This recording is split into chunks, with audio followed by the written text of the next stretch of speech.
Step into a world of imagination where science meets mystery. On this channel, Sci-Fi Stories, you'll experience exciting sci-fi stories about futuristic worlds, space adventures, advanced technology, and unexpected twists. Every story is told in a natural human voice, not AI generated, to give you a more real and engaging storytelling experience. If you love immersive sci-fi tales and powerful storytelling, you're in the right place. Let's start the story. We thought we were negotiating with diplomats. Turns out we were negotiating with the people they sent ahead to make sure we wouldn't panic. And the moment those diplomats walked out of the chamber, the moment the real humans started making decisions, I learned something the Council still refuses to believe. We were never at the table with their best. We were at the table with their kindest. This is what happened when kindness left the room. The scratching started 3 hours into the silence. Not the sound, my sound. My stylus against the observation pad. Tap, tap, scratch, tap. I do it when I'm nervous, when the numbers don't line up, when someone who should be talking hasn't said a word in half a rotation. The humans had been sitting across from us for 11 days. Now their chairs were empty. I kept scratching. Ambassador Thurell, Third Circle Diplomatic Corps, 16 successful treaties, collector of ceremonial daggers he'd never once had to use, was doing that thing where he pretends to read his pad while actually staring at nothing. His neck frill had gone pale 2 hours ago. Not the decorative pale he uses when he wants to seem thoughtful. The kind of pale that meant his tertiary heart was working overtime. "They'll return," he said. Nobody responded. The Vothari delegate, I forget her title, something with too many consonants, had started pacing around the 10th hour. She had 4 legs. Pacing looked absurd. She did it anyway. "Humans don't leave negotiations," she said for maybe the 30th time. "They complain. They posture. They drink that poison they call coffee and make jokes we don't understand. They don't just leave." Thorell's frill flickered. Operative word, didn't. Scratch, scratch, tap. The Keswick observer in the corner, I'm not even sure why he was there. Keswick don't do war. They barely do emotion. Kept recalibrating his translation lattice like the humans had left because of a language error. As if the problem was verb tense. As if Captain Ren Salvo had walked out of this room 11 hours ago because we'd accidentally called her proposal optimistic instead of feasible. She hadn't walked out because of grammar. She'd walked out because Ambassador Thorell had smiled. It was a diplomatic smile, the kind he uses when he's about to make a concession sound like a gift. He'd done it 1,000 times, won treaties with it, ended wars with it. Ren Salvo had watched him deploy it across the table like a weapon. And then she'd stood up. No theatrics, no declaration. She just rose from her chair, placed both palms flat on the table. Humans do that when they want you to know they're not reaching for anything, I've learned, and looked at Thorell with the kind of expression I've only seen on scavengers deciding whether the carrion is worth the fight. "You're not listening," she said. Thorell's smile widened. "Captain, I assure you, no." One word. Flat as vacuum. Her second in command, a wiry man named Kovar, who'd spent most of the talks looking like he'd rather be literally anywhere else, stood without being asked. So did the other 3 humans at the table.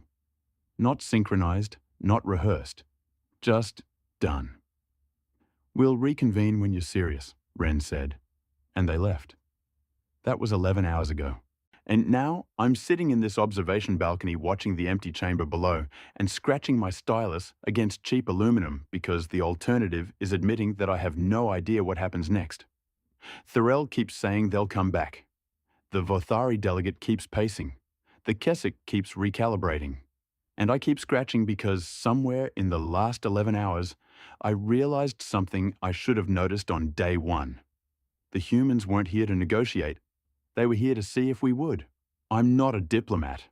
That's important context. I'm an intelligence liaison. My job is to sit in the balcony, take notes, and feed analysis back to the fleet commanders who are too busy running war simulations to attend peace talks themselves. I'm the person who's supposed to notice things. Which is why it's deeply humiliating that it took me 11 days to realize the humans had been playing us. Not lying, not deceiving, playing. Like you'd play a new kind of chess where half the rules are hidden, and the only way to learn them is by watching your opponent's face when you move a piece wrong. Ren Salvo had been teaching us the rules. We'd been too busy being clever to notice. Perhaps they're waiting for a formal apology, the Vathari delegate said. She'd stopped pacing. That was somehow worse. Thorell didn't look up from his pad. For what? For... She gestured at the empty room with one of her primary manipulators. For whatever we did that made them leave. We didn't do anything. Clearly we did.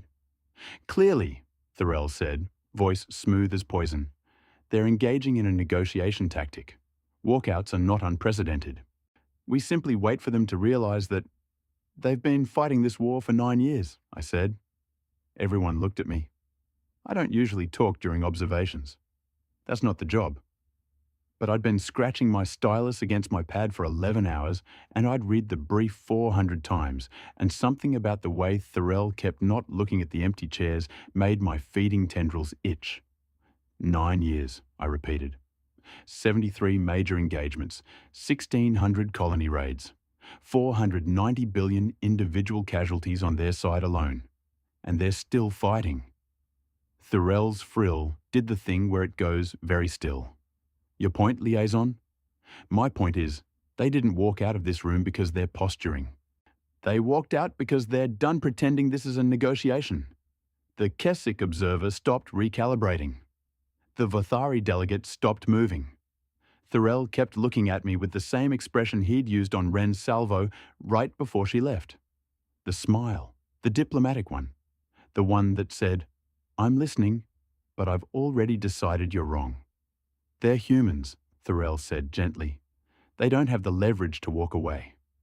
I started scratching again. The brief sat on my secondary pad. I'd read it so many times the edges were starting to degrade from repeated access. Not because it was complicated, because it was short. Human diplomatic profile. Revision. 17 cultural notes. Value directness in professional settings. Employ humor as social lubricant and stress response. Strong pack loyalty. Threats to group members trigger disproportionate response. Historical record shows preference for negotiated solutions. Avoid prolonged conflicts when alternative exists. Negotiation approach. Expect emotional displays. Considered normal in human contexts.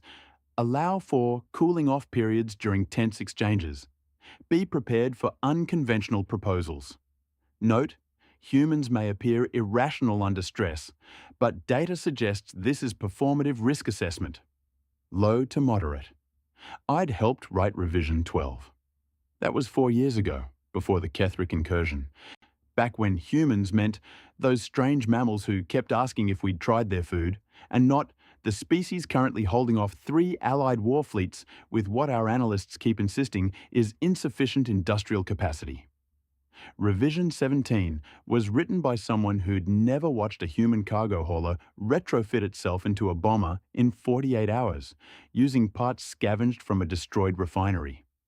Revision 17 was written by someone who thought humans negotiated because they wanted peace, not because they were willing to try it before committing to the alternative. They're bluffing, Thorell said. Hour 14. The Vathari delegate had started pacing again.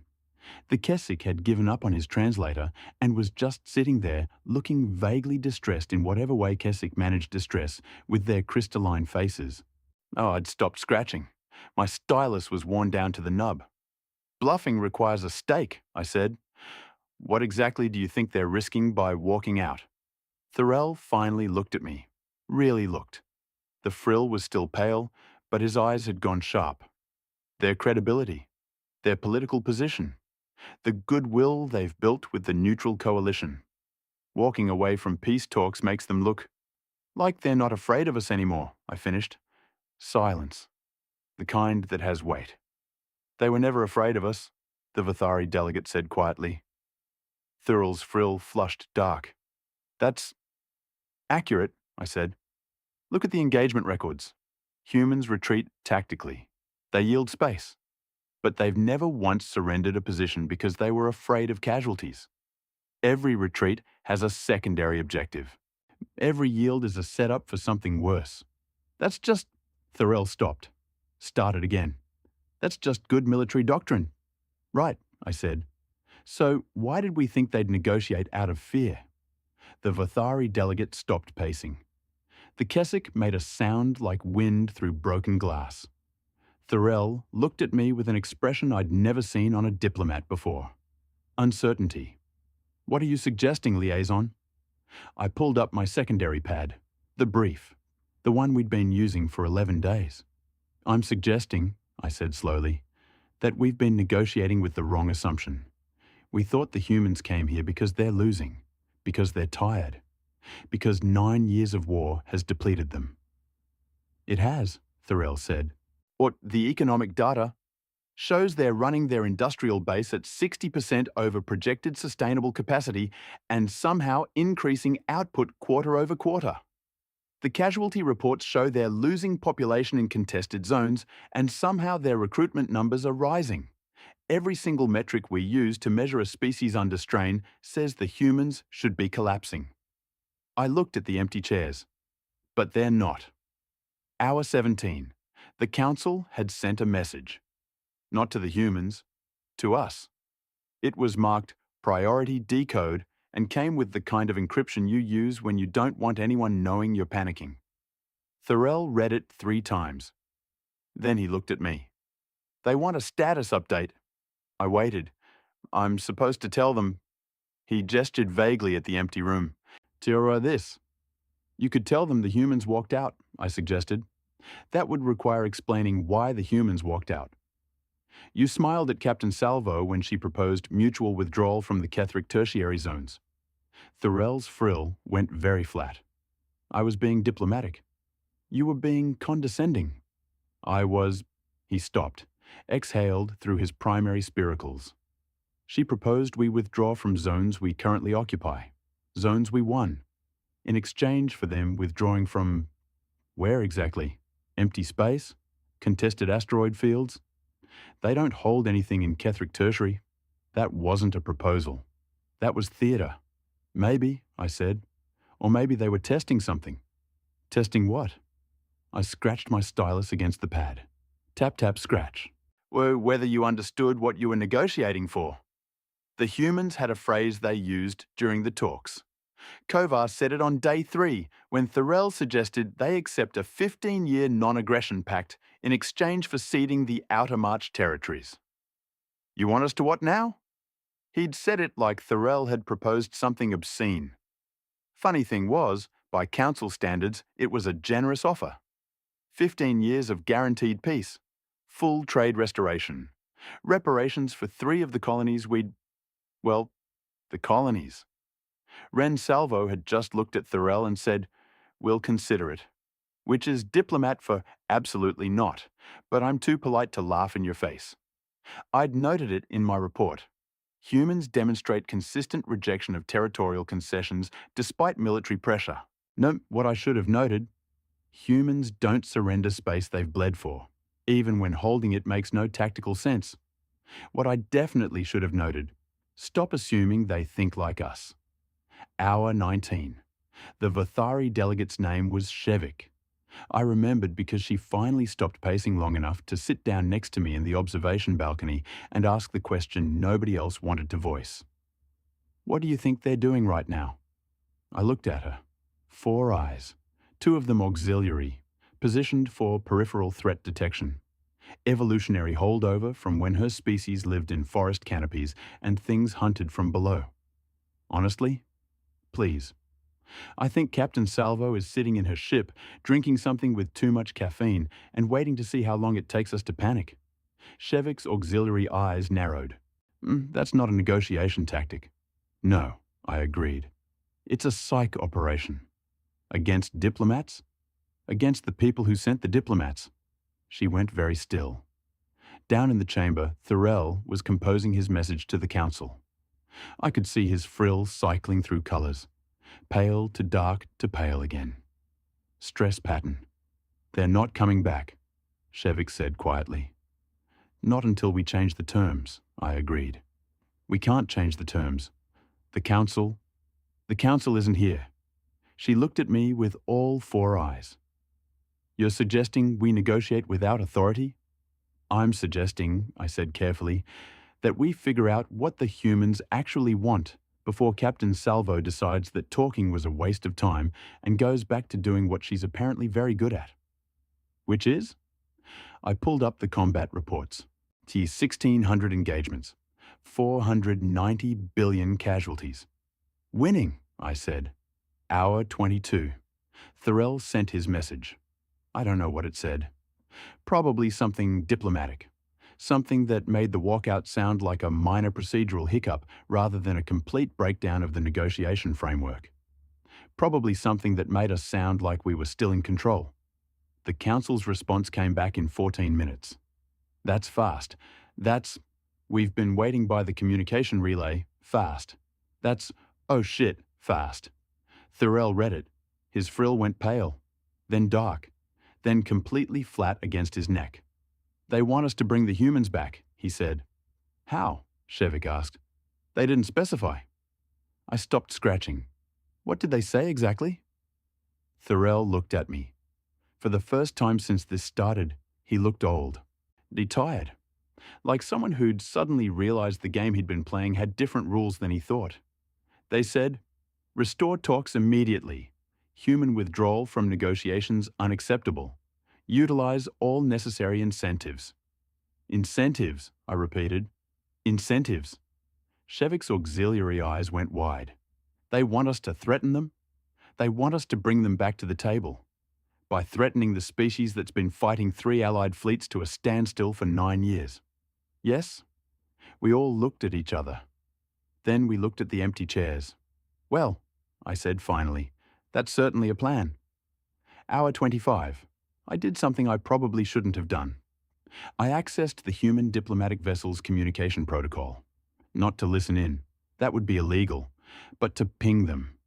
Just a basic, are you receiving signal? To standard diplomatic courtesy. They responded in 40 seconds. Signal received. Captain Salvo available for communication. I stared at the message.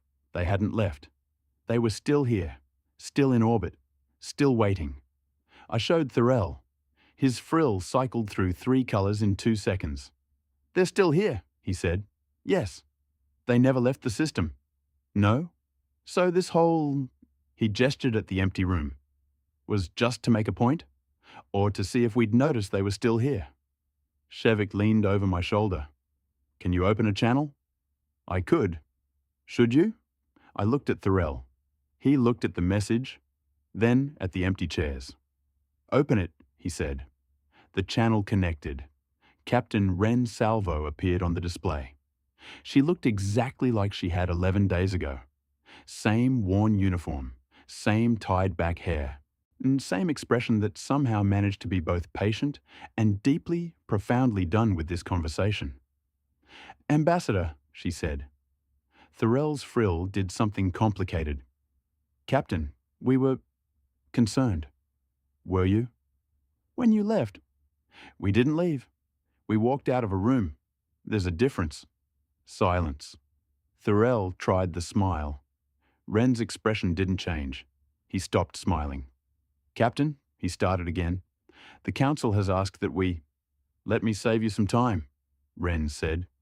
You're about to tell me that the council wants us back at the table, that they're willing to make certain concessions, that they value peace, that this has all been an unfortunate misunderstanding. Thorell said nothing. Am I close? Ren asked. Yes. Okay. She leaned back in her chair. Now let me tell you what's actually happening. Your council thinks we walked out because we're bluffing. They think this is leverage. They think if they wait long enough or push hard enough, we'll come back because we need this peace more than you do. She paused. They're wrong. I was scratching again. Couldn't help it. Ren Salvo was looking at the camera like she could see through it, like she was talking directly to the council chambers 3 systems away. Here's the thing about humans, she said. We're really good at fighting. Not because we like it, not because we're violent, but because we've spent our entire history doing it. Against predators, against each other, against gravity and disease and entropy and every single thing the universe has thrown at us. Thorell's frill was completely flat. We got good at it, Wren continued. So good that by the time we reached the stars, war was something we studied, something we theorized about. We wrote books about ending it. We built institutions to prevent it. We convinced ourselves we'd evolved past it. She smiled. It wasn't diplomatic. And then we met you. 9 years ago, Wren said, your council made a choice. You decided humans were expandable, that our colonies were resources, that our resistance was, what did the brief say? Predictable defensive posturing from a minor species. I felt my feeding tendrils go cold. She'd read our brief. You thought we'd surrender after Ketherick, Wren said. We didn't. You thought we'd break after the Outer March. We didn't. You thought we'd negotiate after you glassed New Sarajevo. She leaned forward. We tried. The channel was silent except for the hum of the connection. For 9 years, Wren said slowly, we have been trying to find a way to end this that doesn't require us to keep doing what we're apparently very good at. We've sent diplomats. We've proposed treaties. We've offered concessions that made our own people think we were surrendering. She looked directly at Thorell. And for 9 years, you've been negotiating like you've already won. Thorell found his voice. Captain, I assure you. No. One word, same as before. You don't get to assure me of anything, Ambassador. You get to listen. Because I'm about to tell you something important. She stood up. Humans do that. When they're about to say something they mean. We didn't walk out of that room because we're angry, Wren said. We walked out because we're done. Done pretending this is a negotiation between equals.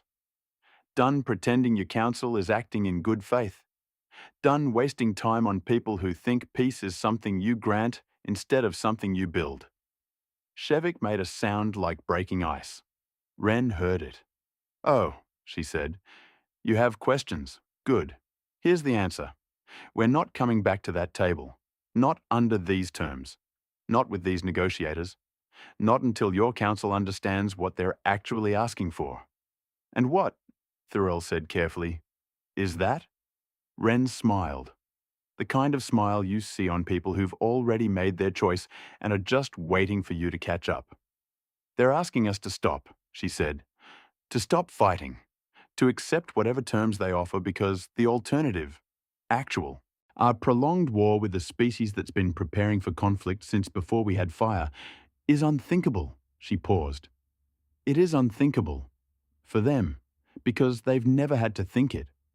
They've never had to look at the casualty projections and decide which cities are acceptable losses. They've never had to calculate how many ships you can lose before your industrial base collapses. They've never had to fight a war where losing means extinction and winning just means you get to keep existing. Her expression went very still, very human. We have.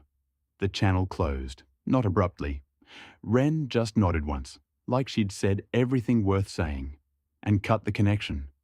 We sat there, 3 species, different biologies, different languages, all of us staring at the empty screen. Well, Shevik said finally, we're in trouble. I started laughing. Couldn't help it. Stress response, probably. Or maybe just the absurdity of sitting in this observation balcony for 25 hours while the humans sat in orbit waiting for us to figure out what they'd known from the beginning. This wasn't a negotiation. This was an education. And class had just started. Thorell looked at me. What's funny, liaison? I stopped laughing. Went back to scratching. Tap, tap, scratch, tap. We were never the ones with leverage, I said. That's... Thorell stopped. That's ridiculous. We have the fleet advantage, the territorial advantage, the council backing, the assumption, I interrupted, that they need peace more than we do. Silence. What if we're wrong? I said. Shevik's auxiliary eyes dilated. And Thorell's frills cycled through every colour I'd ever seen, and a few I hadn't.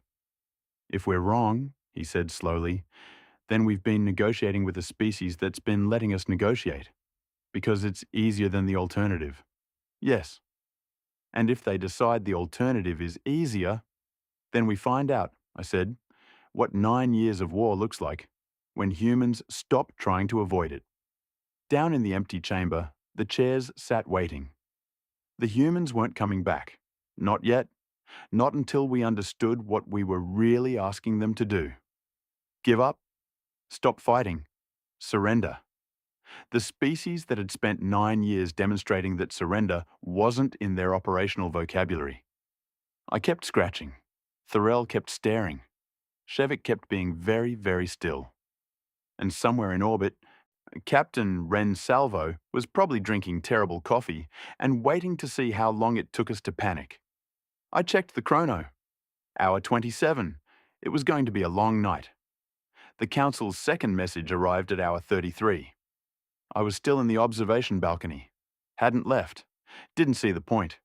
Thorell had returned to his quarters to compose a response, which I'm reasonably sure meant stare at a wall and contemplate career dissolution. Shevik had curled into one of the rest alcoves, all 4 eyes closed, though her breathing pattern suggested she wasn't sleeping so much as pretending the last day hadn't happened. The Keswick observer had simply vanished. I couldn't blame him. The message came through on the priority channel. Same encryption as before. Same desperate urgency, wrapped in official language. I read it 4 times. Then I read it again because surely I'd mistranslated something. Status update. Inadequate. Human response. Unacceptable. Implement escalation protocol. 7. Confirm compliance. Escalation protocol. 7. I pulled up the diplomatic handbook. Found the protocol buried in subsection 43, the section nobody reads because it covers scenarios that don't happen to species who know how to negotiate properly. Protocol 7. Consequences demonstration. To be employed when opposing party refuses reasonable settlement terms and requires material incentive to resume negotiation in good faith. Material incentive. They wanted us to threaten the humans. Specifically, I kept reading. Approved measures include but are not limited to trade route disruption, strategic asset seizure, limited military demonstration in non-critical zones, cultural/economic pressure on neutral aligned colonies. I sat there scratching my stylus against dead aluminum. Tap, tap, scratch. They wanted us to hurt something the humans cared about, to make them come back to the table, to teach them that walking away had costs. I started laughing again. Same stress response. Same terrible understanding that we'd learned absolutely nothing. Thorell returned at hour 35. I showed him the message. His frill went through the entire colour spectrum in 8 seconds, which might have been a personal record. They want us to, yes, I said, to the species that, yes, who have been, yes. He sat down, just folded into the observation seat like someone had cut his strings. We're going to die, he said conversationally. Shevik opened one auxiliary eye. Probably. Not probably, Thorell corrected. Definitely. We're going to send this message, the humans are going to respond by doing something tactical, and the council is going to wonder why we didn't warn them that threatening humans makes them do the thing they've been doing for 9 years but more. You could not send it, I suggested, and tell the council what, exactly? That I'm refusing a direct order because the humans looked at me sternly through a camera? You could tell them the truth, which is, I pulled up my secondary pad, the combat reports I'd been reviewing while Thorell was contemplating career dissolution. The truth, I said, is that we have no idea what we're threatening. The reports told a story, the kind you don't notice when you're reading them one at a time, filed under routine intelligence updates, marked with clinical language about engagement efficiency and strategic adaptation rates. But when you read all 1,600 of them in sequence, looking for the pattern was terrifying. Kethric incursion, year 1, I said, pulling up the earliest reports. Human Colonial Defense Fleet encounters Council Advance Force. 3-1 numerical disadvantage. Humans retreat after losing 40% of capital ships. Standard military doctrine. We win, they withdraw, we occupy the contested zones. Thorell and Shevik were both watching me now. Year 2, I continued. Same sector. Humans return. But this time they don't engage directly. They use civilian haulers retrofitted with mining charges to collapse the transit corridor we'd been using for supply runs. Cuts our logistics efficiency by 30%. We adapt, reroute, re-establish supply lines. I scrolled through reports. Year 3. Humans attack our supply convoys. Not the military ones. Those are too well defended. They hit the civilian ones. Food, medical supplies, infrastructure materials. Nothing that directly affects our military capacity. But enough that we have to start garrisoning every supply route. Have to pull ships from the front line to protect groceries. Asymmetric warfare, Thorell said. We knew they were... Year 4, I interrupted. We capture their forward base in the tertiary reach. Complete tactical victory. Perfect execution. The base is empty when we take it. Not evacuated. Empty. Because they'd moved everything out 3 weeks before we arrived. They knew we were coming. Fed us the intelligence. Let us spend resources taking real estate they'd already written off. I looked at them. And then, 6 weeks later, they used our own supply routes, the ones we'd established through the base we'd captured, to infiltrate 3 of our rear staging areas and sabotage our parts manufacturing. Shevik's auxiliary eyes dilated. They gave us a base, she said slowly, so they could use it against us. Year 5, I continued. We changed tactics. Start hitting their actual military targets. Their shipyards, their industrial centers. We hit New Sarajevo. Population, 4 million. Complete orbital bombardment. Nothing survives. The room went very quiet. We thought that would end it, I said. Demonstrate that resistance had costs, that we could hurt them worse than they could hurt us. Basic deterrence theory. What happened? Thorell asked. And I pulled up the casualty reports from the next 6 months. They hurt us worse. The new Sarajevo response wasn't immediate. That's what made it worse. For 3 weeks after the bombardment, human military activity decreased. Fewer raids, fewer skirmishes. Intelligence suggested internal political chaos. Population demoralization. Exactly what you'd expect from a species that had just lost an entire colony. We thought we'd won. Then the attacks started. Not military targets, not infrastructure.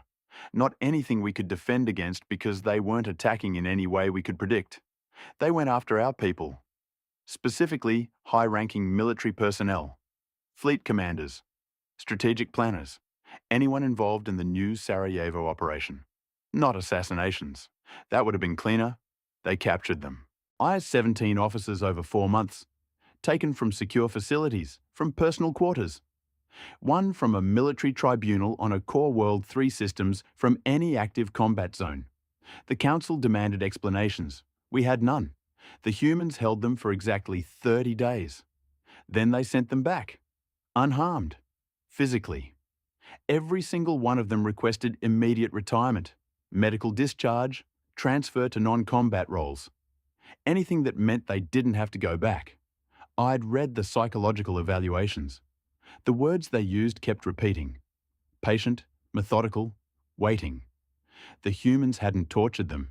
They'd just talked to them, explained things, shown them things, made them understand, in whatever way humans make you understand, that the war we thought we were winning was the war they'd been letting us fight.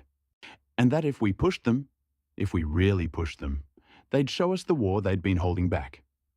That's terror tactics, Thorell said. His voice had gone quiet. Psychological warfare, that's not... Strategic, I finished. I know, that's what the analysis said. Humans demonstrate concerning willingness to employ terror tactics against military personnel. But, Shevik prompted, but they gave them back, unharmed, after 30 days. That's not terror tactics. That's a message. What message? I pulled up the last report, the one filed by Fleet Commander Thalix, formerly one of our most decorated strategic planners, currently running a logistics office on a minor trade station where the most violent thing that happens is inventory disputes. His words. Why, his exact words from the evaluation: they wanted us to know they could have killed us, that they chose not to, that every day we were alive was because they made a decision, and then they wanted us to go back and explain that to everyone else. The observation balcony was absolutely silent. They weren't trying to scare those officers, I said. They were turning them into witnesses. Hour 38. Thurell sent a response to the council, not the one they wanted. He explained in careful diplomatic language that probably cost him 3 stomach linings to compose, that Escalation Protocol 7 was inadvisable given the current strategic situation and the specific psychological profile of the human negotiating team. And he did not mention that inadvisable was his carefully chosen replacement for suicidally stupid. He did not mention that current strategic situation meant we have no idea what they'll do, but it will be inventive. He did not mention that specific psychological profile meant these are people who turned 1,600 military engagements into a graduate seminar on asymmetric warfare, and we were the students. The council's response came back in 6 minutes. Implement Protocol 7. Non-negotiable. Thurell read it twice. Then he looked at me with an expression I'd never seen on a diplomat. Fear. Not the career-ending kind. The actual kind. They're not listening, he said. No, I agreed. They think we're being cautious. Yes, they think humans are bluffing. They do. He stood up, started pacing. Thurell never paced. And pacing was what other people did when they were losing control of negotiations. I need to talk to them, he said. The council? The humans. Shevik's auxiliary eyes snapped open. All 4 of them. That's not protocol. Protocol, Thurell said, voice very precise, is about to get us killed. I opened the channel. Captain Salvo answered immediately, like she'd been waiting. Ambassador, she said, back so soon? Thurell's frill did something complicated, probably trying to decide between diplomatic courtesy and honest panic. Panic 1. Captain, my government is about to do something extraordinarily stupid. Wren's expression didn't change. How stupid? Escalation Protocol 7. Silence. That's... Wren paused. That's the one where you threaten our civilian infrastructure to demonstrate resolve. Right? Yes. Huh. She leaned back. And you're telling me this because? Because I would very much like to not spend the next 6 months watching your people systematically dismantle everything my government thinks is secure. Wren almost smiled. Almost. Ambassador, I appreciate the heads up, really. But you understand that my job, my actual job, is to make sure that if your government decides to threaten our civilians, you regret it so thoroughly that you never try it again. I understand, Thurell said. That's why I'm asking you not to. Not to regret it? Not to respond. The channel went very quiet. You want us, Wren said slowly, to let you threaten our people, and just accept it. I want you, Thurell said, and his voice had gone very flat, very honest, one to understand that the people giving me orders have no idea who they're threatening, and I am trying, desperately, to make them understand before you demonstrate the lesson in a way nobody forgets. Wren studied him through the camera. What makes you think we'd demonstrate anything? She asked. Because you've been demonstrating things for 9 years, I said, and you've been very, very good at it. She looked at me, really looked. You're the intelligence liaison. Yes? You've been reading the reports. All of them. Then you know, Wren said, that everything we've done, every tactical adaptation, every unconventional approach, every time we've done something your analysts called concerning, has been us trying to end this war without having to show you what happens when we stop trying. She leaned forward. Your council is about to find out. The channel closed. Not abruptly, but finally. Like she'd decided the conversation was over. Thorell sat down. "We're going to die," he said again. This time, nobody disagreed. Hour 42. The Council implemented Protocol 7. They didn't tell us. We found out the same way the humans did. Through emergency channels, fleet alerts. Intelligence reports marked urgent. Urgent, urgent, like repetition, made the news less catastrophic. Council forces had seized a human trade station in the Outer March. Population, 1,200. Mostly civilian. Mostly logistics personnel managing supply routes between human colonies. Not a military target, not a strategic asset. A message. The kind you send when you want someone to understand that walking away from negotiations has consequences. The kind you send when you've never considered what consequences you might face for sending it. I pulled up the station specs. Standard commercial hub. Minimal defenses. The kind of target you hit when you want a clean demonstration of power without risking actual military engagement. Perfect protocol. 7 target. I sat there scratching my stylus against aluminum. Tap, tap, scratch, tap. Waiting. The response came 6 hours later. Not from Captain Salvo. Not through diplomatic channels. Through our military emergency network. Priority alert. Council Fleet Omega-7. Reporting critical systems failure. Cause unknown. Requesting immediate support. Fleet Omega-7. I pulled up the deployment records. 40 ships. Capital class. Stationed 3 systems from any active combat zone. Deep in Council-controlled space. About as safe as you could be in a war. Critical systems failure. Define failure, Shevik said. She'd appeared beside me. Hadn't heard her approach. Her auxiliary eyes were locked on the readout. I pulled up the detailed report. Read it. Read it again. They've lost engine control on all 40 ships, I said. Simultaneously? Apparently. That's not possible. 40 different ships with 40 different systems and... The second alert came through. Priority. Alert. Council Fleet. Omega-7 reports unknown vessels emerging from transit corridor. Defensive systems non-responsive. Weapons offline. Shevik made a sound like breaking glass. I kept reading. Vessels identified as human design. No hostile action detected. No communication received. Vessels maintaining position 5,000 kilometers off fleet bow. They're just sitting there, Shevik said. Yes? Not attacking? No. Not communicating? Not yet. We waited.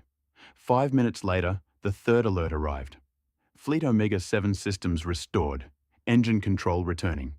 Defensive systems initializing. Human vessels departing. No damage sustained. And then, a minute later, message received from human vessels. Text only. Contents, we could have. The observation balcony had never been this crowded. Thorell was there. Shevik. 3 other diplomatic staff who'd shown up when the alerts started spreading. Even the Keswick observer had rematerialized, his crystalline face somehow conveying what I can only describe as, I told you, this was a bad idea. Everyone staring at the readouts, at the timeline, at the simple, horrifying math.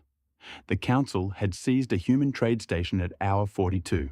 One at hour 48, human forces had infiltrated Council space, disabled 40 military vessels, sat there long enough to make sure everyone understood what had happened, and then left, without firing a shot, without causing permanent damage, without doing anything except proving, definitively, that they could.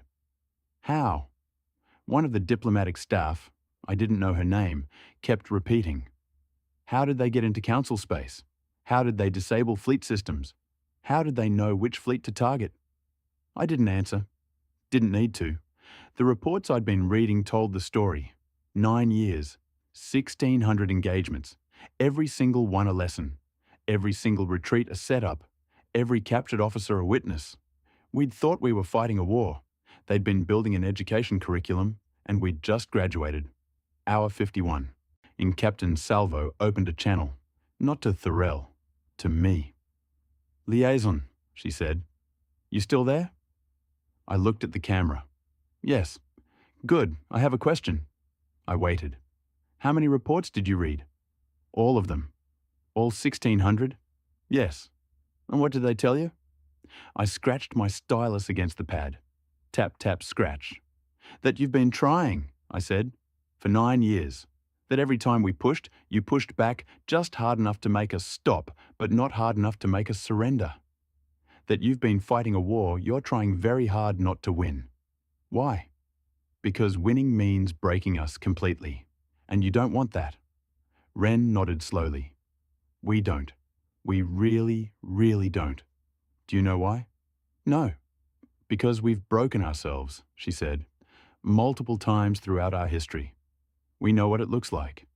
We know what comes after. We know that broken species don't recover cleanly. They radicalize. They fragment. They spend generations nursing grudges. She leaned forward. We've been trying to give you an out. A way to end this where everyone gets to keep their dignity. Where the council doesn't have to admit they picked a fight with the wrong species. Where we don't have to demonstrate what 9 years of preparation looks like when we stop holding back. And Protocol 7? I asked. Protocol 7 was your council telling us they're not interested in dignity, that they think threats work, that they believe we'll surrender if they just hurt us enough. Will you? Ren smiled, the kind that doesn't reach the eyes. Liaison, we named a colony New Sarajevo. Do you know why? I shook my head. Because the original Sarajevo was besieged for almost 4 years. During a war, most humans have forgotten. The people there had no power, no water, no food. They were surrounded by forces that wanted to break them through attrition. She paused. They didn't break. They adapted. They built systems. They organized. They survived. And when it was over, they rebuilt. Not because they were warriors, because they were humans. And humans don't surrender because things are hard. We surrender when we decide the cost of continuing isn't worth the alternative. And Protocol 7? I asked again, made the alternative look really appealing. The channel closed. Hour 54. The council sent new orders. Restore negotiations immediately. Human terms acceptable. Whatever it takes. Thorell read it 3 times. Whatever it takes, he repeated. Bit late for that, Shevik observed. You think they'll come back? The diplomatic staffer asked. I pulled up the communication log, checked the ping status. The human diplomatic vessel was still there, still in orbit, still waiting. They never left, I said. They've been here the whole time, waiting to see if we'd figure it out. Figure what out? Thorell asked. I gestured at the reports, at the timeline, at the 9 years of combat data showing a species that had been fighting a war they were trying not to win. That they don't need our permission to end this, I said. They're giving us the chance to end it, on terms we can live with, before they decide living with terms isn't necessary. Silence. So what do we do? Thorell asked. I looked at the empty chamber below, at the chairs waiting. We ask them to come back, I said. And this time, we actually listen. Hour 56. I opened the channel. Captain Salvo answered. She looked exactly the same as before. Same uniform, same expression, same infinite patience. Liaison, she said. I assume you have something to tell me. The council wants to resume negotiations. Do they? Yes. On what terms? I looked at Thorell. He nodded. Yours, I said. Ren studied me through the camera. You understand, she said slowly, that we didn't walk out because we wanted better terms. We walked out because your negotiators weren't taking this seriously. I know. And you understand that if we come back and your council tries this again, tries to threaten us into compliance, tries to demonstrate power, tries any of the bullshit we've been dealing with for 9 years, we won't walk out next time. What will you do? She smiled. We'll show you what Year 10 looks like. I felt my feeding tendrils go cold. We understand, I said. Do you? Because understanding means accepting that you're not negotiating from strength. You're negotiating because the alternative is worse. And that's hard for governments to admit. The council, Ren interrupted gently. just watched us disable 40 of their best ships in council-controlled space without firing a shot. They know what we're capable of. The question is whether they're willing to admit it. Publicly, in front of their own people. Thurell's frill cycled through colors. That's not a negotiation term, he said. That's a humiliation. No, Wren corrected. Humiliation is what happens when you force us to demonstrate capability again. This is just honesty. You acknowledge reality. We acknowledge that you're acknowledging it. And then we negotiate like adults who understand what happens if the negotiations fail. She leaned back. You have 6 hours, she said. Talk to your council. Make them understand. Because the moment they try Protocol 7 again, the moment they decide that threats are easier than terms, this conversation ends. And the next conversation won't be about peace. What will it be about? I asked. How much of your infrastructure we have to break before you learn? The channel closed. Hour 60. Thurell composed his message to the council. I watched him work. Watched the colors cycle through his frill. Watched him delete and rewrite the same paragraph 17 times. And finally, he looked at me. How do I tell them we lost? You don't, I said. You tell them we're learning. That's the same thing. No, losing means it's over. Learning means we still have a chance. He studied the message. Added one line. Recommend immediate acceptance of human terms. Alternative is strategically untenable. Think they'll listen? Shevik asked. I looked at the timeline, at the reports. At 9 years of humans trying to teach us lessons, we were too proud to learn. They'll listen, I said. Because Captain Salvo just spent 6 hours demonstrating what happens if they don't. And if they refuse? I didn't answer. Didn't need to. We all knew what Year 10 looked like. The humans had been showing us. We'd just been too clever to pay attention. The council's response arrived at hour 68. So I was asleep when it came through. First time I'd closed my eyes in 3 days. Turned out my body had opinions about sustained consciousness, and those opinions manifested as involuntary shutdown in the observation alcove while Thurell stared at communication logs. The alert woke me. Single chime. The kind that means someone important sent something important, and your career depends on reading it within the next 30 seconds. I scrambled for my pad. Read the message. Read it again. Then I just sat there, feeding tendrils completely still, trying to process what the council had just done. Thurell found me like that, holding the pad, staring. That bad? He asked. I handed it to him. Watched his frill cycle through colors I didn't have names for. They accepted, he said. Yes. All terms. Yes. Without negotiation. Apparently, he sat down. Hard, like someone had forgotten to mention there was a chair. They just surrendered. They're calling it strategic realignment, I said. That's diplomat for surrendered. I know. We sat there. 2 species, different biologies, same exhaustion. What happens now? Thurell asked. I pulled up the human communication protocol, the one Captain Salvo had left open. The one that had been sitting there for 68 hours like a test we'd finally passed. Now, I said, we tell the humans their terms are acceptable, and we hope they still want to talk. I sent the message. Formal diplomatic protocol. Proper grammar. All the courtesy markers that suggested we understood this was a negotiation between equals, even though we absolutely understood it wasn't. So Council accepts proposed terms. Ready to resume negotiations at your convenience. The response came back in 4 minutes. Conference chamber, 1 hour. Bring better coffee. I stared at the message. Did she just... Thurell started. Critique our beverages, I finished. Yes. In an official diplomatic communication. Yes. That's very human, Shevik said. She'd appeared from somewhere. Still looked like she hadn't slept.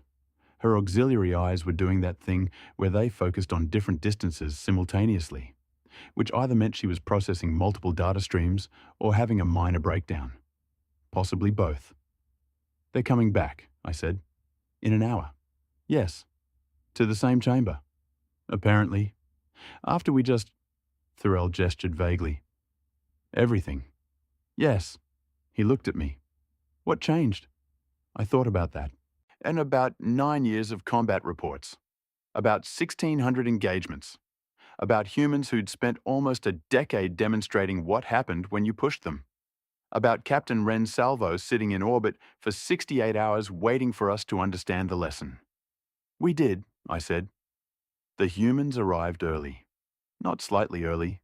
Not fashionably early. Early enough that when Thurell and I arrived at the conference chamber, 15 minutes ahead of schedule, because apparently we'd both developed the same paranoid need to be prepared, they were already there. All 5 of them. Captain Salvo, Commander Kovar, 3 others whose names I'd memorized but whose functions I still didn't entirely understand. Humans seemed to assign roles based on criteria that had nothing to do with official hierarchies. They'd brought coffee, not the synthesized protein beverage we'd been serving, actual human coffee. The kind that required specific beans and specific preparation and tasted like someone had dissolved industrial solvent in hot water. Ren saw us arrive. Raised a cup. Ambassador, liaison, you look terrible. Thurell's frill did something between diplomatic courtesy and genuine confusion. Thank you, he tried. Wasn't a compliment. Sit down. Drink this. We're going to be here a while. She slid 2 cups across the table. I looked at the coffee, at Thurell, at Captain Salvo, who was watching us with the same expression I'd seen on combat footage of humans who'd just executed a perfect tactical maneuver. Patient, satisfied, waiting. I drank the coffee. It was exactly as terrible as I'd feared. Ren smiled. See? You're learning already. The negotiations took 16 hours. Not because they were complicated, because Ren made us explain every single assumption we'd been operating under. Every strategic calculation, every piece of intelligence that had informed our approach. She didn't argue, didn't dispute, just asked questions. Why did you assume we'd accept territorial concessions? Why did you think New Sarajevo would break our will? Why did you believe you had the industrial advantage? And every time Thurell tried to give a diplomatic answer, tried to soften the reality with careful language, she'd just look at him and wait until he gave the real answer. We assumed you'd accept concessions because... it's because we thought you were losing. We thought New Sarajevo would break you because we'd never encountered a species that wouldn't surrender after that level of devastation. We believed we had the industrial advantage because your economic projections suggested collapse within 2 years. That was 4 years ago. Ren nodded after each answer, like she was checking items off a list. Okay, she said after the 16th hour. Now we can negotiate. The terms were simple, brutally simple. Humans would withdraw from all contested territories in the Outer March. The Council would withdraw from all human-occupied zones in the Ketheric sectors. Both sides would establish a demilitarized buffer spanning 4 systems. Trade routes would reopen under neutral arbitration. Reparations would be complicated. That's where we spent most of the time. You want us to pay for New Sarajevo? Thurell said. Not a question, a statement. No, Ren corrected. We want you to acknowledge New Sarajevo. Publicly, in council records, as an act that violated your own rules of engagement. That's not reparations. That's admission of war crimes, Ren finished. Yes, that's exactly what it is. The chamber went very quiet. You understand, Thurell said slowly, that the council will never agree to that. They will. They can't, politically. Admitting to war crimes means trials, means accountability, means they accept responsibility for their actions, Ren interrupted. Yes, that's the point. It's political suicide. Maybe, but it's the price. Thurell's frill had gone completely flat. We can offer monetary compensation, resource allocation, priority trade status, anything except public acknowledgement, Ren said. Those are the terms, non-negotiable. Then we're at an impasse. No, Wren corrected gently. You're at a choice. Acknowledge what happened, accept the consequences, move forward, or refuse, and we demonstrate what Year 10 looks like. She leaned back. Your call, Ambassador. Thorell sent the message to the Council. Hour 82. We waited. The humans didn't seem bothered by the wait. Kovar had produced some kind of portable gaming device. The other three were having a conversation about something called bracket predictions that made absolutely no sense to me. Wren just sat there, drinking coffee, watching Thorell's frill cycle through stress colours. How long do you think they'll take? I asked. Depends, Wren said. How long does it take to admit you're wrong when you've spent 9 years insisting you're right? Longer than it should. Usually does. Silence. I scratched my stylus against my pad. Tap, tap, scratch, tap. Wren noticed. Nervous habit? Stress response. How long have you been doing it? Since you walked out of this room? She almost smiled. 70 hours of stylus scratching. That's commitment. It's cheaper than therapy. Is it though? I looked at my worn-down stylus, at the scratches on my pad, at the physical evidence of 3 days spent watching my government learn a lesson the hard way. No, I admitted. Probably not. Wren nodded. You should sleep. After this. Actually sleep. Your feeding tendrils are drooping. I'll sleep when we have an agreement. You'll sleep when your body makes you. Nah, but I appreciate the dedication. She paused. You've been reading the reports? Not a question. Yes, I said. All of them? Everyone. And I wish I'd read them 5 years ago. Wren studied me. Would it have changed anything? I thought about that. About Protocol 7, about the Council's assumptions, about 9 years of humans trying to teach lessons nobody wanted to learn. Probably not, I admitted, but maybe I would have scratched less. She actually laughed. Small sound. Genuine. You're all right, liaison. For someone who works for a government that tried to break us. I stopped. That's not fair. Isn't it? You work for them. You analyze for them. You provide the intelligence they use to make decisions. I provide accurate intelligence. What they do with it isn't your responsibility, Wren finished. Maybe. But you're here now, watching them make the same mistakes. At what point does observing become complicity? I didn't have an answer. Wren didn't seem to expect one. Something to think about, she said, when you finally sleep. The Council's response arrived at hour 96. 4 full days since the humans walked out. 4 days of combat reports and protocol violations, and watching my government learn that threats don't work on species who've built entire civilizations on spite. The message was short.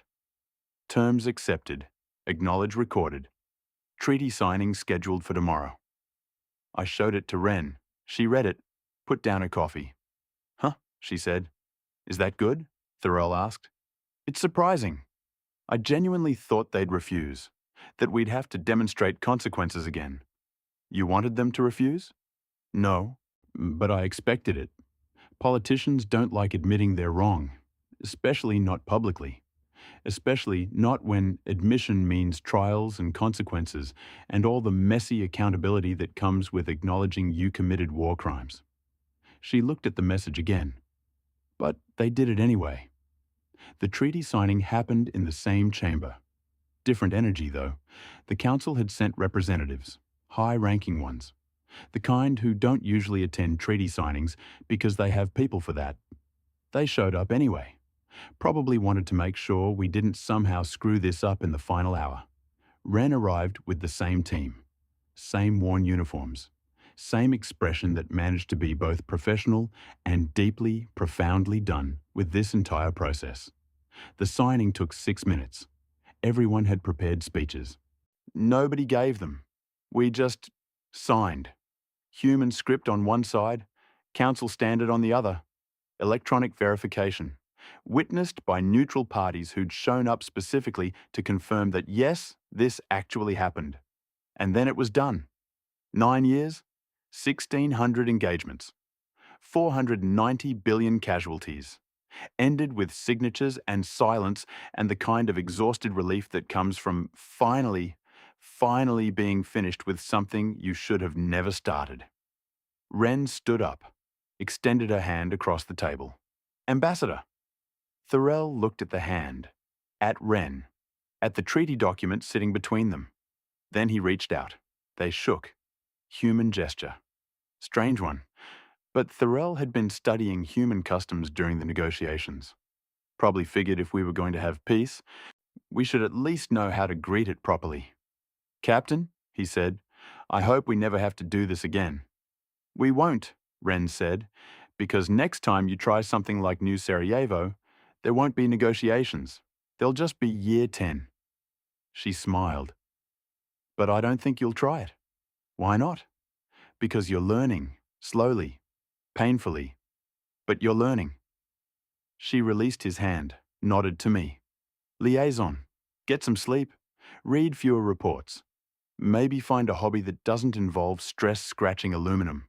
I'll consider it, I said. Do that. The humans left. Same as before. Not dramatic, not ceremonial. They just walked out. Difference was, this time, they weren't coming back.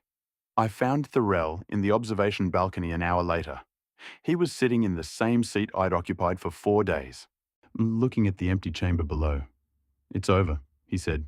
Yes. We survived. Yes. I can't believe we survived. I sat down next to him. We survived because they let us. I know. We sat there. 2 species, different biologies, same exhaustion. I've been reviewing the terms, Thorell said. The acknowledgement, the public record. Do you know what it means? Politically? Everything?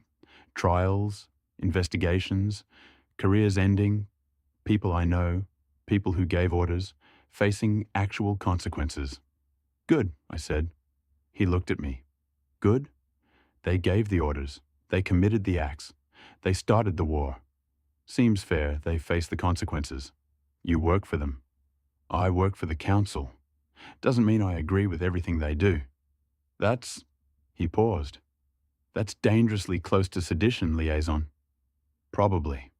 But Captain Salvo asked me a question about observation and complicity, about at what point watching becomes participating. And I've been participating for 9 years, providing intelligence, analyzing combat reports, helping the Council make informed decisions about how to fight a war against humans. I looked at the empty chamber.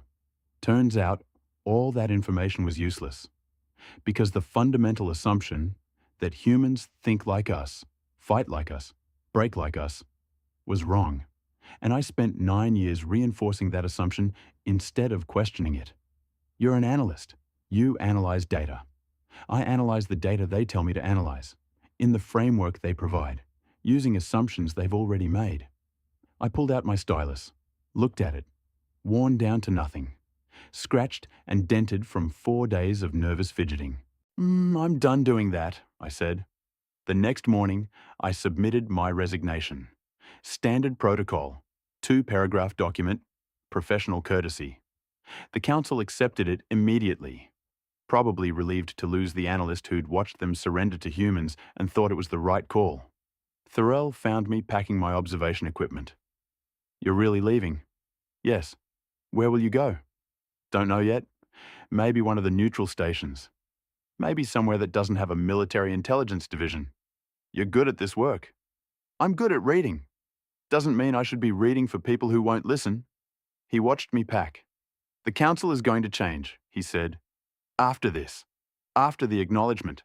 There will be investigations, reforms, new leadership. Maybe, I said.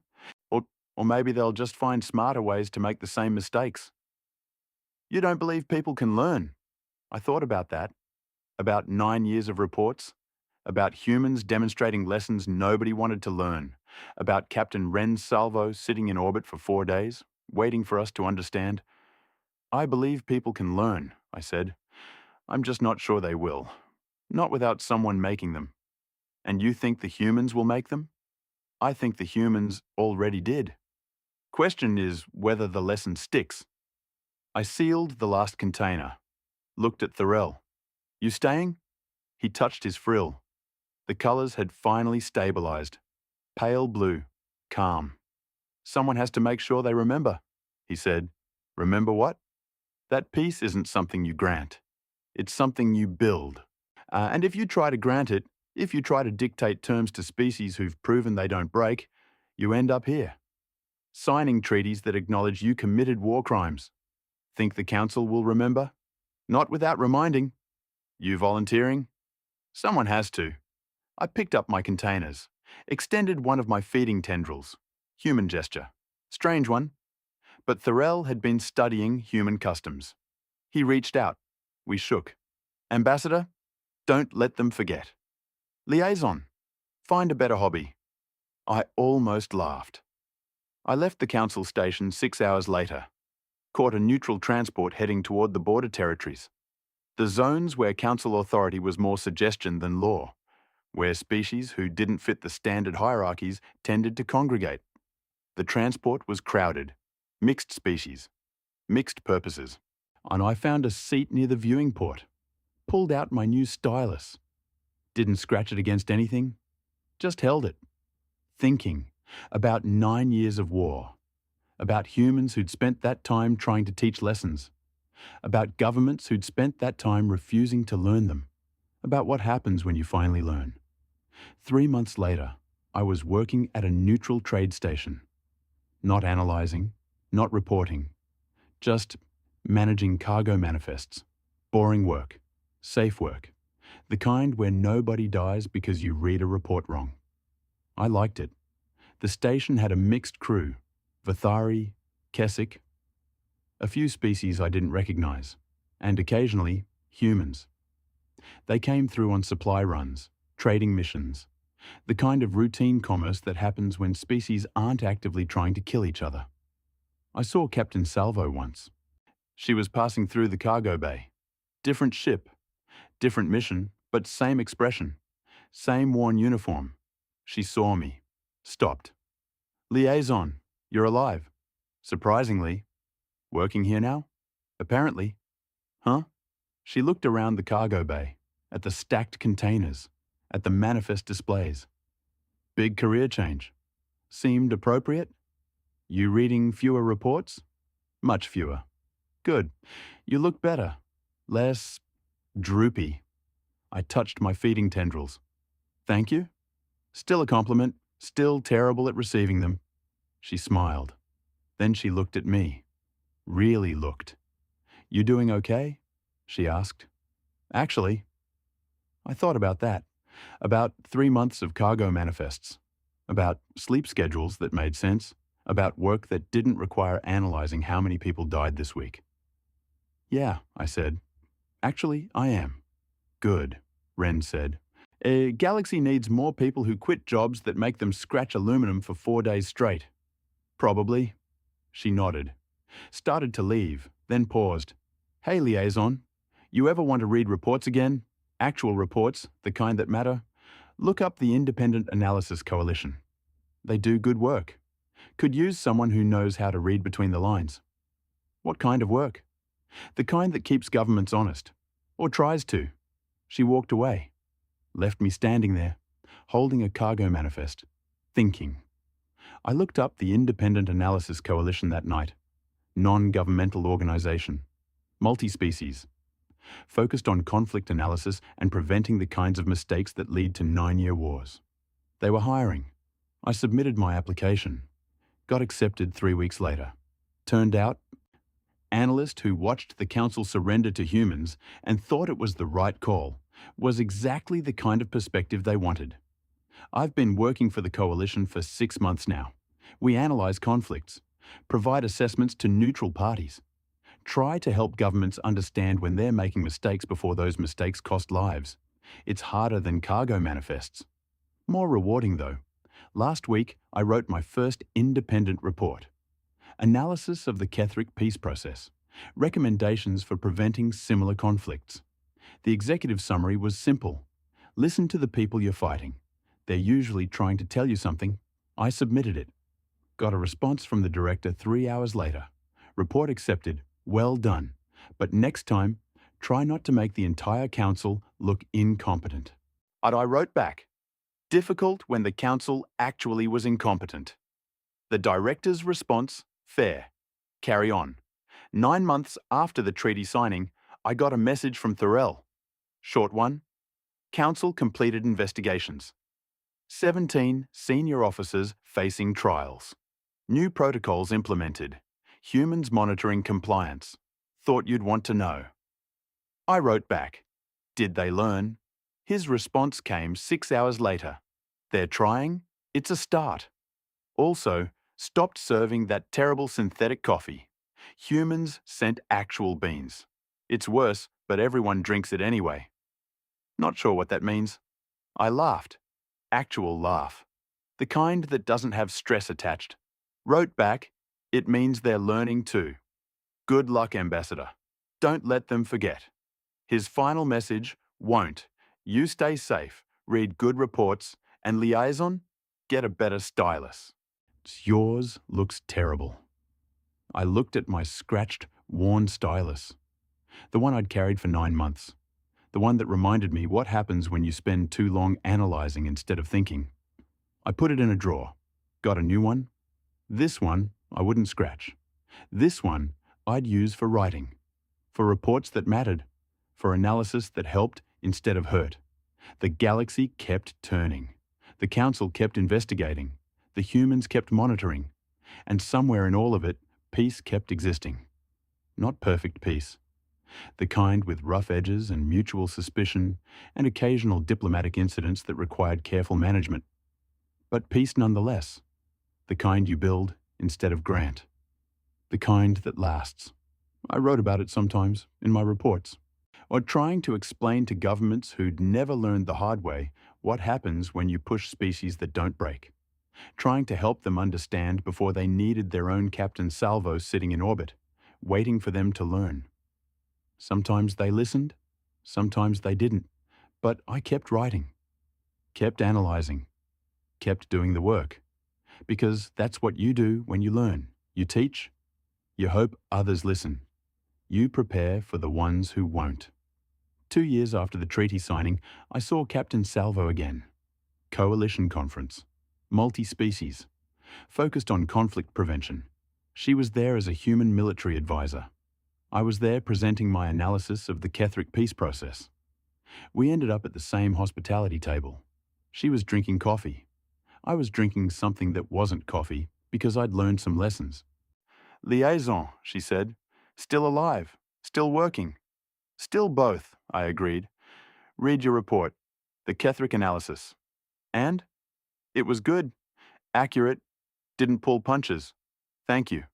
You're welcome. She paused. You ever regret it? Leaving the council? I thought about that. About 9 months of cargo manifests. About 2 years of independent analysis. About work that helped instead of hurt. No, I said. Best decision I've made. Good, Ren said. Galaxy needs more people willing to quit bad jobs for better ones. She raised her coffee cup. To learning. I raised my not coffee. To learning. We drank. And somewhere in the space between species, in the distance between war and peace, the galaxy kept turning. Still messy, still complicated, still teaching lessons to anyone willing to learn. I was listening now, finally,